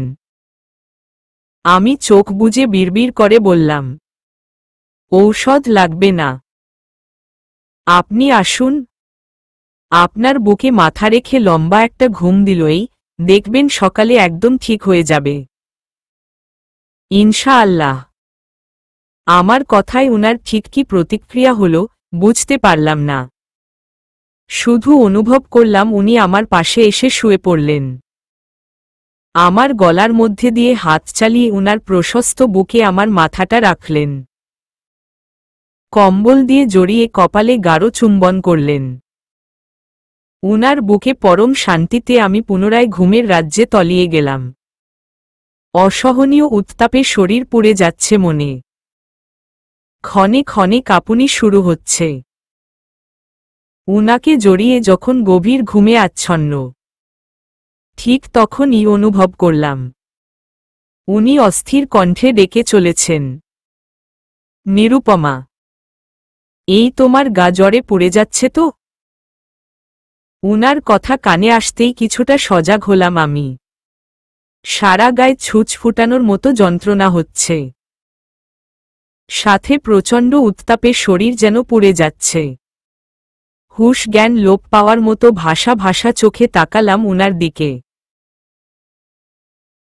উনি গালে মৃদু চাপড় দিয়ে উত্তেজিত হয়ে বললেন, শুনতে পাচ্ছ? তোমার কি খুব কষ্ট হচ্ছে?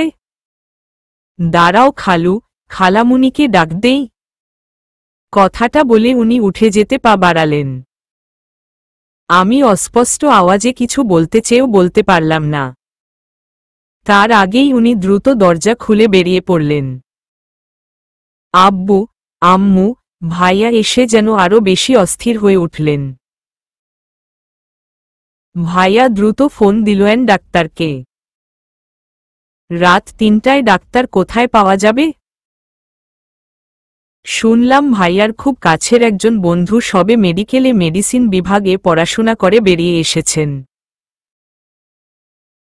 তাকেই ভাইয়া ফোন করলেন। ২-৩বার ফোন দেওয়ার পর রিসিভ করলেন তিনি। প্রথমে ফরজের আজানের পর আসতে চাইলেও ভাইয়া পাশাপাশি আব্বুর অনুরোধে এক্ষুনি আসতে রাজি হলেন। প্রচণ্ড জ্বরে কুপোকাত হয়ে শুয়ে রয়েছি। চোখ প্রচণ্ড জ্বালা করছে, সাথে গরম পানি নির্গত হচ্ছে চোখ বেয়ে। মুখ থেকে নিঃশ্বাসটাও বের হচ্ছে যেন ধোঁয়া ওঠা। অনুভব করছি আম্মু মাথায় খুব আলতোভাবে পানি ঢালছেন। ঝাপসা চোখে চোখ মেলতেই পাশে বসা উনার ফ্যাকাশে মুখটা দেখতে পেলাম। খুব সুনিপুণভাবে মাথার চুলগুলো আঙ্গুল দিয়ে নেড়ে দিচ্ছেন। আম্মু পানি ঢেলে দিল, উনি ঘন চুলগুলোর ভাঁজে আঙ্গুল চালিয়ে মাথার চামড়ায় পানি পৌঁছাতে সাহায্য করছেন।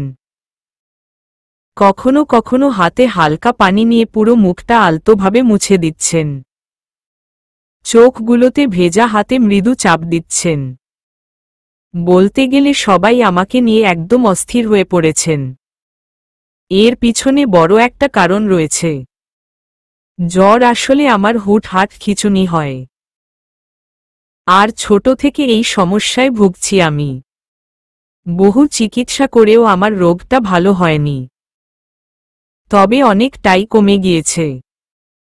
সেই ছোট থেকে আমি জ্বরে পড়লেই আম্মু সবসময় জোকের মতো লেগে থাকে আমার সাথে। পাশাপাশি যতদিন জ্বর থাকবে ততদিন স্কুল, প্রাইভেট, কলেজ, ভার্সিটি সবখানে যাওয়া একদম বন্ধ হয়ে যেত। তবে সমস্যাটা কখনো পরিবারের বাহিরের সদস্যের সামনে হয়নি। উনার সামনে যদি শুরু হয়, তাহলে উনি ঠিক কেমনভাবে দেখবেন বিষয়টি, সেই চিন্তায় বুঝি আমার পরিবারের সদস্যরা একটু বেশিই অস্থির হচ্ছেন। যখন আমার খিঁচুনি শুরু হয়, তখন একদম জ্ঞানশূন্য থাকি আমি। ঠিক হওয়ার পর কিছুই মনে থাকে না আমার। তবে শুরু হওয়ার আগে আমি বুঝতে পারি, চোখের সামনে সবকিছু যেন বড় বড় দেখতে পাই। সবকিছু যেন আমার চোখের সামনে ঘুরতে থাকে। এমন অনুভূতি হলেই আমি চিৎকার করে উঠি। আম্মু, আব্বু পাশে যেই থাকুক, শক্ত করে জড়িয়ে চোখ বন্ধ করে কাঁপতে কাঁপতে বিড়বিড় করে বলতে থাকি, শক্ত করে জড়িয়ে ধর আমায়, আরো শক্ত করে জড়িয়ে ধরো। কথাগুলো শেষ না হতেই আম্মুর কন্দনরত গলায় দোয়া দরুদ কানে ভেসে আসে। তারপর কিছু মনে থাকে না আমার। যখন জ্ঞান ফিরে প্রচণ্ড মাথা অনুভব হয়, শরীর ফুরবল হয়ে যায়। সারাদিন ঘুমিয়ে ঘুমিয়ে কাটিয়ে দিই তখন। কথাগুলো ভেবে চোখ থেকে পানি গড়িয়ে পড়ল। বিয়ের আগে আম্মুকে বলেছিলাম আমার সব সমস্যার কথা তাদের বলে দেওয়ার জন্য। আম্মু বলেছিলেন খালামুনি আমার ব্যাপারে সবকিছু জানেন, তবে উনি জানেন কি না তা আমি জানি না। কপালে গাঢ় চুম্বন অনুভব করতেই চোখ খুলে তাকালাম। ডাক্তার এসে ট্রিটমেন্ট করে চলে যাওয়ার পর কখন যে ঘুমিয়ে পড়েছি নিজের জানি না। তবে উনার গাঢ় চুম্বন কপালে অনুভব হতেই ঘুম ছুটে গেল। ঝাপসা চোখে তাকিয়ে দেখলাম, উনি মোহময় দৃষ্টিতে আমার দিকে তাকিয়ে বালিশে মাথা দিয়ে কাত হয়ে শুয়ে রয়েছেন। মৃদু হেসে উনার দিকে তাকালাম। উনি আগের মতো মোহময় দৃষ্টিতে তাকিয়ে মুচকি হেসে শান্ত কণ্ঠে বললেন, এখন কেমন লাগছে? রাতে তো ভয়ই পেয়ে গিয়েছিলাম সবাই। উনার কথায় মুচকি হেসে উনার হাত আলতো করে ধরে আমার গালের উপর রাখলাম। উনার হাতের উপর হাত রেখে শান্ত স্বরে বললাম, খুবই প্যারা দিয়ে ফেলেছি তাই না? এক জায়গায় থেকে এসে আপনাকে একটু রেস্ট নেওয়ার টাইমও দেয়নি। আপনার চোখে মুখে ক্লান্তির ছাপ দেখতে পাচ্ছি। আমার কথায় উনি গাল থেকে হাত সরিয়ে মুখের সামনে ঝুঁকে আসলেন। গালে আলতো ঠোঁট ছুঁয়ে আমার বালিশে মুখ ছুঁই ছুঁই হয়ে শুয়ে পড়লেন। গাঢ় গলায় মিনতির স্বরে বললেন, একটু বুকে আশ্রয় দিবে? প্রচণ্ড ঘুম পাচ্ছে, তবে কোথাও যেন অশান্ত অশান্ত লাগছে সব কিছু। ঠিকমতো ঘুমাতেও পারছি না। তোমার বুকে মাথা দিয়ে পরম শান্তিতে ঘুমোতে দিবে। দেখবে সব ক্লান্তি একদম কেটে গেছে। খুব কষ্ট হলে আমি ঘুমিয়ে গেলে না হয় সরিয়ে দিও। তবুও আমাকে একটু ঘুমোতে সাহায্য করো প্লিজ। উনার আকুতি শুনে হেসে দিলাম। এত আবেদনময় হয়ে চাইলে কেউ কি ফিরিয়ে দিতে পারে? আমিও পারলাম না। আলহামদুলিল্লাহ এখন অনেকটাই সুস্থ বোধ হচ্ছে। উনার জন্য এইটুকু করতেই পারি ভেবে সোজা হয়ে শুয়ে পড়লাম।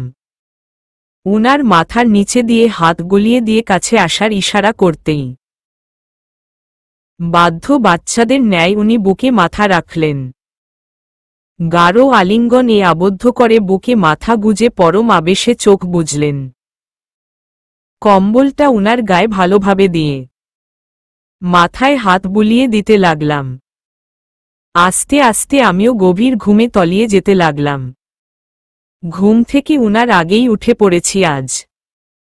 শরীর আলহামদুলিল্লাহ এখন অনেকটাই ভালো অনুভব হচ্ছে। অনেক দিন পর সকাল সকাল নিজের চিরচেনা বেকনিতে দাঁড়িয়ে প্রাণ ভরে নিঃশ্বাস নিলাম। পূর্ব আকাশে সূর্য উদয় হয়েছে। বেকনিতে লাগানো ফুলের গাছের পাতায় সূর্যের উজ্জ্বল কিরণ পড়াতে পাতাগুলো চকচক করছে। খুব ইচ্ছে হলো গাছগুলোকে ছুঁয়ে দেওয়ার। ছোট থেকেই গাছ পাগল মেয়ে আমি। গাছ দেখলে কিনতেই হবে এমন নেশা ছিল একসময়ে। মনে পড়ে ছোটবেলায় আব্বু একদিন বলেছিলেন, নীরু, কাল তো তোমার জন্মদিন মা, জন্মদিনে কি চাও আব্বুর কাছ থেকে? সেদিন আব্বুর থেকে আমি ফুলের গাছ চেয়েছিলাম। আমার চাওয়া শুনে ভাইয়া অট্ট হাসিতে ফেটে পড়েছিল। ভাইয়ার হাসি দেখে আব্বু কপট রাগ দেখিয়ে বলেছিলেন, কত লক্ষ্মী মেয়ের বাবা আমি দেখেছ। কত ছোট ছোট আবদার ওর। আর তুমি তো সুযোগ পেলে আবদারের ঝুলি নিয়ে বসো। সেদিনের কথাগুলো হঠাৎ মনে পড়তেই হেসে দিলাম। হাসি মুখে একে একে গাছগুলোকে ছুঁয়ে দিতে লাগলাম। নিজ হাতে অনেক যত্নে তৈরি করেছিলাম এই বেলকনির ছোট্ট বাগান। গাছগুলোকে নিজের সন্তানের মতো অনুভব হতো। অনুভব করতাম ওরা আমাকেও চেনে, বোঝে, প্রতিদিন ওদের ছুঁয়ে না দিল অভিমান করে গাল ফুলিয়ে থাকে হয়তো। তবে আজ কতদিন পর ওদের ছুঁয়ে দিলাম। অনুভব করলাম খুব বেশি অভিমান করে আছে বোধহয় গাছগুলো আমার উপর। তাই হালকাভাবে গাছগুলোকে পুনরায় ছুঁয়ে দিয়ে অস্পষ্ট স্বরে মৃদু কণ্ঠে সরি বললাম। বিষয়টা নিতান্তই কারো কাছে পাগলামো অথবা কারো কাছে আজগুবি ধারণা মনে হলেও আমার কাছে সত্যির মতো। কারণ দিন শেষে আমি আমার ভান্নাতেই ভালো থাকতে ভালোবাসি। আম্মুর সাথে রান্নাঘরে এসে টুকটাক সাহায্য করছি। আম্মু হাঁসের মাংস কষিয়ে কষিয়ে রান্না করছেন। এই দিকে আমি চালের আটার রুটি তৈরি করছি। তখন বেলকনি থেকে রুমে গিয়ে ফ্রেশ হয়ে বেরিয়ে দেখলাম উনি এখনো ঘুমাচ্ছেন। কাল সারা রাত আমি বিভোরেই ঘুমালেও উনি যে মোটেও ঘুমোতে পারেননি তা খুব ভালোভাবে বুঝতে পারছি আমি। এত সকাল অবধি উনাকে কখনো ঘুমাতে দেখিনি আমি। তাই উনাকে আরও কিছুক্ষণ ঘুমানোর সুযোগ দিয়ে ঘরের বাহিরে বেরিয়ে আসলাম। পুরো বাড়ি নিস্তব্ধ হলেও রান্নাঘর থেকে টুংঠাং আওয়াজ পেয়ে রান্নাঘরে আসলাম। আম্মু আমাকে দেখে প্রথমে ঘরে গিয়ে রেস্ট নিতে বললেও আমি এক প্রকার জেদের বসেই উনার কাজে সাহায্য করতে লাগলাম। একটু কড়া গলায় বললাম, আমি মোটামুটি এখন ভালো আছি আম্মু। আমার কথা শুনে আম্মু মুচকি হেসে রুটি বানানোর কথা বলে মাংস রান্নায় মন দেন। আমিও বাধ্য মেয়ের মতো রুটি বানাতে লেগে পড়লাম। মা, মেয়ে মিলে সব কাজ শেষ করে আম্মু ভাইয়াকে ডেকে তোলার উদ্দেশ্যে চলে যায়। শুনলাম আব্বু বাসায় নেই, খুব সকালে দোকানে কিছু একটা প্রয়োজনে গিয়েছেন। বেসিনে হাত ভালোভাবে পরিষ্কার করে তোয়ালে দিয়ে হাত মুছে ঘরের উদ্দেশ্য এক ধাপ দিতেই কলিং বেল বেজে উঠল। বাবা এসেছে ভেবে নির্দ্বিধায় দরজা খুলে দিতেই কেউ ঝড়ের মতো আমার উপর এসে ঝাঁপিয়ে পড়ল মনে হয়। এত জোরে আমার উপর অধিকার ফলানোর যে একটা মাত্র মানুষ রয়েছে তা বুঝতে আর বাকি রইল না আমার। কিছু বলতে যাব তার আগেই ও উত্তেজিত গলায় বলতে লাগল, নীরু, নীরু রে, কত মিস করেছে তোরে তুই কি জানোস? তুই তো স্বামী সংসার পেয়ে আমাকে টোটালি ভুলে গেছস শাকচুন্নি। ওর কথা শুনে মুচকি হেসে ওর চুলে মৃদু টান দিলাম। আমাকে ঝাপটে জড়িয়ে ধরেছিল এতক্ষণ রাইয়া। চুলে মৃদু টান অনুভব হতেই ভ্রু কুঁচকে আলিঙ্গন আগলা করে আমার মুখের দিকে তাকালেন। আমার মুখের দিকে তাকিয়ে ভূত দেখার মতো চোখ বড় বড় করলেন। ওর মুখের এক্সপ্রেশন দেখে আমি ভ্রু নাচিয়ে কি দেখিস বোঝাতে চাইলে। রাইয়া গগন বিদারী অট্ট হাসিতে লুটিয়ে পড়লেন। অহেতুক ওর হাসিতে যেন রেগে গেলাম আমি।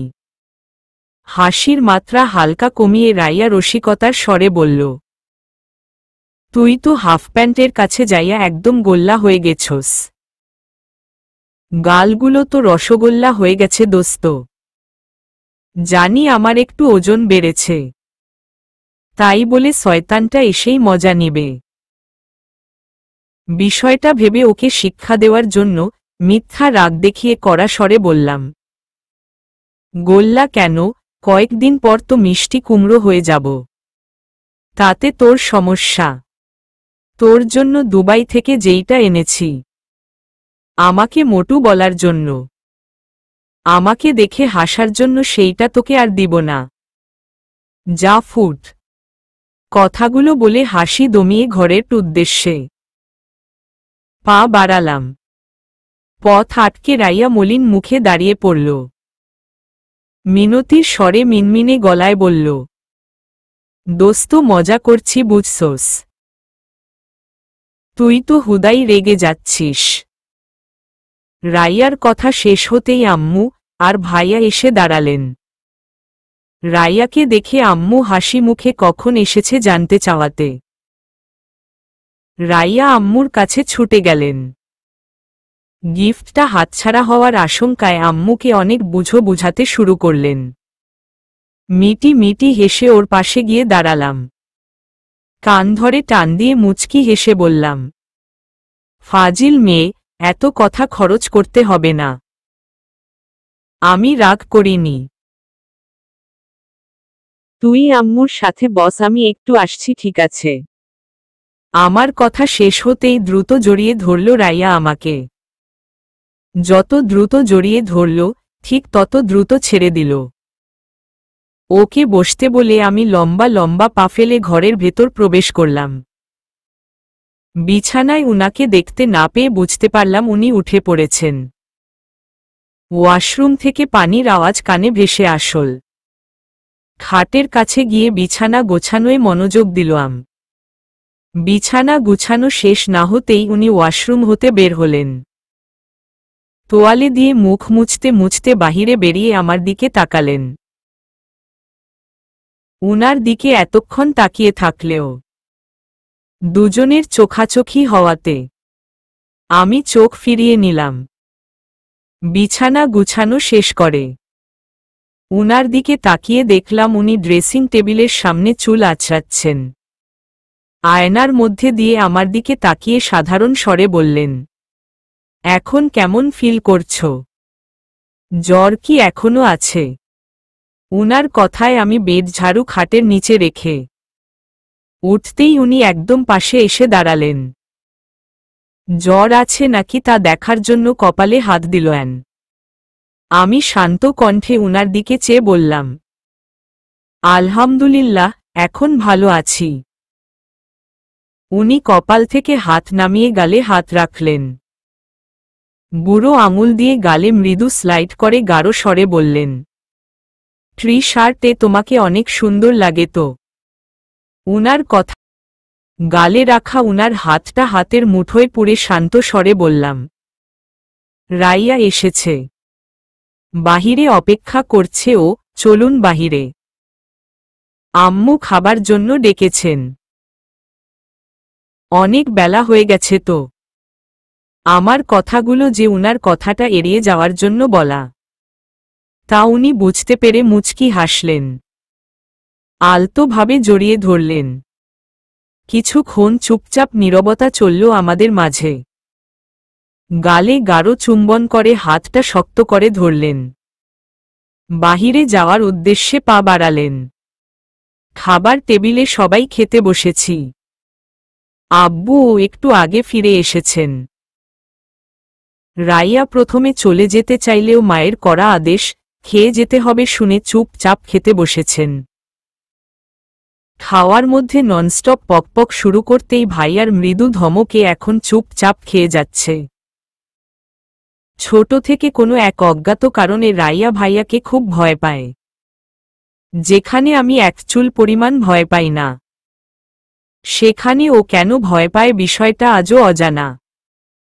বহুবার জিজ্ঞেস করেও কাজ হয়নি।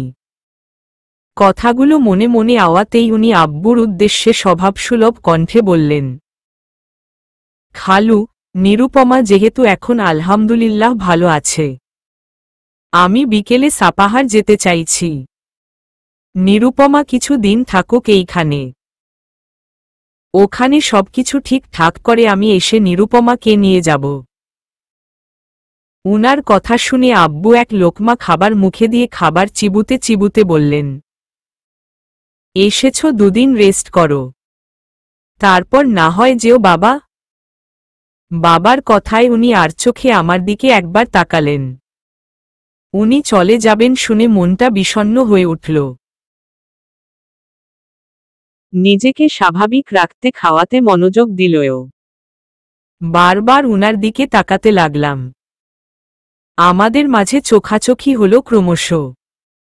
উনি শান্ত স্বরে আব্বুর দিকে তাকিয়ে বললেন, আসলে যত তাড়াতাড়ি সব ঠিকঠাক করব তত সুবিধা হবে। তার মধ্যে ঠিক করেছি ময়নাকে নিরুপমার সাথে সবসময় রাখব। এতবড় বাড়িতে আমার অনুপস্থিতিতে নিরুপমাকে একা রাখতে চাই না।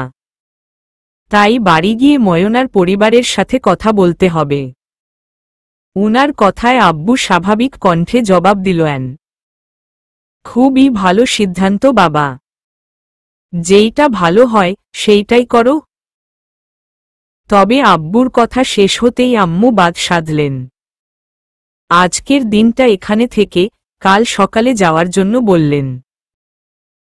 উনি প্রথমে একটু আম্মুকে বোঝাতে চাইলেও পরে আম্মুর জেদের সাথে আব্বুও যখন সাই জানালেন, তখন আর না করতে পারলেন না।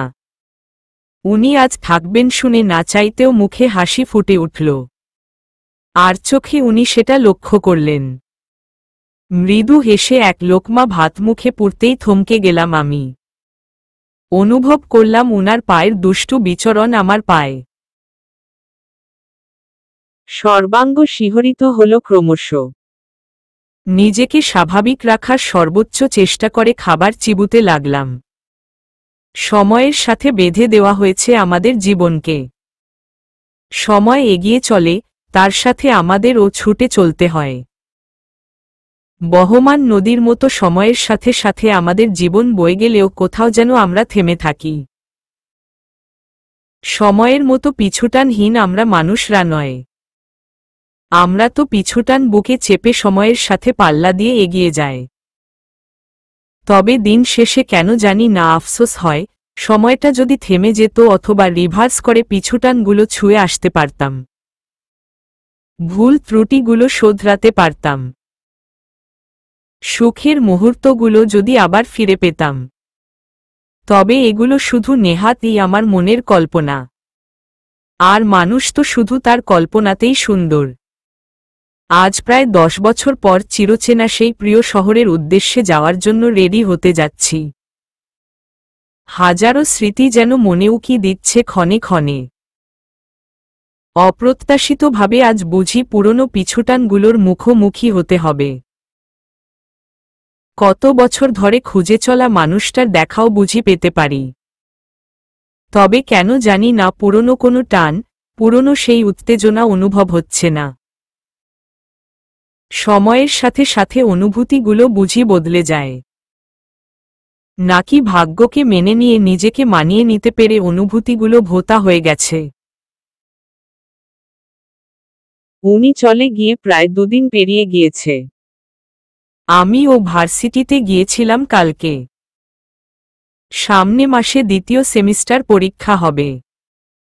তার জন্য আমার প্রিপারেশন যে জিরো, তা ভেবেই ভয় হচ্ছে। নির্ঘাত ফেল করব এমন ভাবনাও মাথাতে ঘুরপাক খাচ্ছে। ভার্সিটিতে একটা ব্যস্ততম দিন কাটিয়ে বিকেলে বাড়ি ফিরে গোসল সেরে খেয়ে একটা লম্বা ঘুম দিয়েছিলাম। সন্ধ্যার পর ঘুম থেকে উঠেই একটা দুঃসংবাদ শুনতে পেলাম। ছোট খালামুনির শ্বশুর মারা গিয়েছেন। কাল সকাল 10টায় উনার কবর হবে। আব্বু বললেন কাল খুব সকালে রেডি থাকতে। সকাল 6টার সময় একটা সিএনজি ভাড়া করে ওইখানে যাওয়ার পরিকল্পনা করলেন। খালামুনির বাড়ি শেষ কবে গিয়েছি সেটা মস্তিষ্ক মুছে ফেললেও একটু আধটু মনে হয়। প্রায় 10 বছর তো হবেই। শুভ্ররা চলে যাওয়ার পর হাতের গুণে মাত্র 2বার গিয়েছিলাম আমরা। তারপর আর যাওয়া হয়নি আমার। আম্মু 2-1বার গেলেও আমি আর যাইনি ওইখানে। ছোট ছিলাম আমি তখন, গেলেই শুধু কান্না পেত আমার। ভ্যা ভ্যা করে কেঁদেও দিতাম। তাই আম্মুও খুব একটা জোর করতে না। এই জন্য এক প্রকার অনিচ্ছা বা সময়ের অভাবে ওইখানে যাওয়া টোটালি অফ হয়ে যায়। তবে আজ এত বছর পর সেই চিরচেনা শহরে যেতে হবে ভেবেই কেমন অদ্ভুত অনুভূতি হচ্ছে। হয়তো শুভ্রর সাথে দেখাও হতে পারে। নিজের দাদুর মৃত্যুতে অবশ্যই সে আসবে। কথাগুলো ভাবতে ভাবতে বোরখা গায়ে জড়িয়ে হিজাব পরায় মন দিলাম। সাথে সাথে ফোন বেজে উঠল। কাল রাতে আব্বু উনাকে মান্দা আসার জন্য বলেছিলেন। উনি আসতে পারবেন কি না দ্বিধায় ছিল তখন। তবে না আসার সম্ভাবনা সবচেয়ে বেশি। রাতে আমিও অনেকবার বলেছি উনাকে আসার জন্য। উনাকে ছাড়া রাতে কেন জানি না ঘুম হচ্ছে না আমার। এই 1 মাসে উনার প্রতি কেমন আসক্ত হয়ে পড়েছি মনে হয়। কারণে অকারণে কানে শুধু উনার ভরাট গলার নিরুপমা ডাকটা ভেসে আসে। নিজেকে ব্যস্ত রেখে ভালো থাকার চেষ্টাও যেন বৃথা পড়ে যায়। হুটহাট পিছন থেকে জড়িয়ে ঘাড়ে মুখ গুজে দেওয়া মানুষটাকে এই 2 দিন না দেখে কেন জানি না বহুদিন না দেখার কষ্ট হচ্ছে। কাল রাতে উনি আসতে পারবেন না বলেছিলেন। তাই একটু অভিমান হয়েছে আমার। অভিমান বজায় রেখে ফোনটা রিসিভ করে সালাম দিলাম। উনি সালামের উত্তর দিয়ে স্বাভাবিক স্বরে বললেন, রওনা দিয়েছ তোমরা? আমি অভিমানী স্বরে ধীর গলায় বললাম, এখনো হয়নি। 20 মিনিট পর রওনা হব। আমার কথা শুনে উনি মৃদু হাসলেন। রসিকতার স্বরে বললেন, অভিমান হয়েছে ম্যাডাম? উনার সাথে কথা বলতে বলতে দেরি হয়ে যেতে পারে তাই স্পিকার অন করে ফোনটা ড্রেসিং টেবিলের উপর রাখলাম। হিজাব বাঁধতে বাঁধতে উনার প্রশ্নের ছোট করে জবাব দিলাম, হু। আমার কথা উনি হাস্যোজ্জ্বল গলায় বললেন, আমি যে যেতে পারবো না। তাতে যে আমার অর্ধাঙ্গিনী অভিমান করেছে সেইটা বোঝার ক্ষুদ্র ক্ষমতা আমার আছে। উনার কথা শুনে মুচকি হাসলাম। হিজাবে শেষ পিন লাগিয়ে ফোনটা হাতে নিয়ে স্পিকার অফ করে কানে ধরলাম। ব্যঙ্গ করে বললাম, কচু আছে। আমার কথায় উনি সশব্দে হেসে উঠলেন। উনার হাসি শুনে আমিও নিঃশব্দে হাসলাম। উনি হাসির মাত্রা একটু কমিয়ে বললেন, আমি যদি যাই তুমি কিন্তু রাজশাহী আর যেতে পারবে না। বুঝেছ? রাতে শুধু বউ বউ পাচ্ছে, এভাবে একা থাকা যায় নাকি?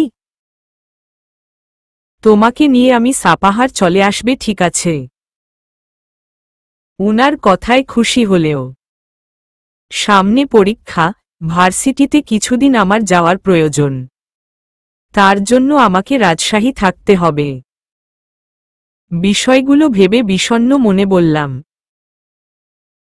আপনি আসুন, তবে আমি মনে হয় যেতে পারবো না আপনার সাথে। কিছুদিন ভার্সিটি গিয়ে অনেকগুলো সিট কালেক্ট করতে হবে আমাকে। সামনে দ্বিতীয় সেমিস্টার পরীক্ষা রয়েছে। আমার কথায় উনি মনে হয় কষ্ট পেলেন। শান্ত স্বরে বললেন, ঠিক আছে, তাহলে প্লিজ আমাকে যেতে জোর করো না। তোমাকে দেখে একা ফিরে আসতে খুবই কষ্ট হবে আমার। উনার কথার উত্তর দেওয়ার আগেই আম্মু দ্রুত ঘরের মধ্যে প্রবেশ করল। তারা দেওয়া গলায় বলল, নিরু হয়নি তোর? চল চল, তোর আব্বু সিএনজি নিয়ে চলে এসেছে। আম্মুর কথায় গলা নিচু করে শান্ত স্বরে উনাকে বললাম, ঠিক আছে, আসতে হবে না। তবে প্লিজ প্লিজ আপনি কষ্ট পাবেন না। খুব শীঘ্রই দেখা হবে। আম্মু ডেকেছে, যেতে হবে আমাদের। পৌঁছে ফোন দিব। আমার কথায় উনি স্বাভাবিক স্বরে বললেন, ঠিক আছে, যাও, নিজের খেয়াল রেখো। আমি কাঁধে ব্যাগ নিয়ে আয়নায় শেষবারের মতো নিজেকে পর্যবেক্ষণ করে বাহিরে যেতে যেতে বললাম, আপনিও নিজের খেয়াল রাখবেন কেমন? আমার কথা শেষ হতেই মোহময় গলায় উনি বলে উঠলেন, আই লাভ ইউ। দ্রুত চলতে থাকা পায়ের ধাপ যেন হঠাৎই থেমে গেল আমার। উনার মোহময় স্বরে বলা ভালোবাসার স্বীকারোক্তিতে যেন বুকে চিন চিন ব্যথার অনুভব হল। খুবই ধীর স্বরে মিন মিন করে গাঢ় গলায় বললাম, আই লাভ ইউ টু। চলবে।